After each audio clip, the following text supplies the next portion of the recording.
Game. Hello po! Ngayon po ay matututunan natin ang 10 salita mula sa probinsya ng aking mami. Ang mami ko po ay mula sa Bicol kung saan matatagpuan ang isa sa pinakamagandang bulkan na may perpektong kono sa Pilipinas, ang Bulkang Mayon. Ang mga taga Bicol ay may wikang tinatawag na Bicolano.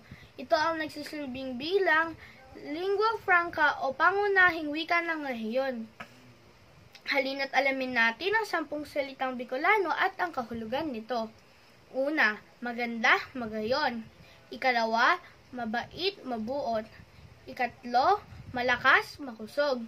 Ikaapat, gabi, banggi. Ikalima, umaga, aga. Ika-anim, pangalan, pangaran.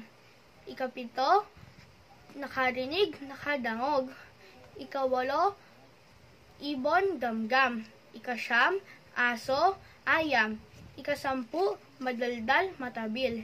Ayan po ang 10 salitang Bicolano at ang kahulugan nito. Sana po ay may natutunan po kayo sa araw na ito. Paalam! Ay, paalam po pala.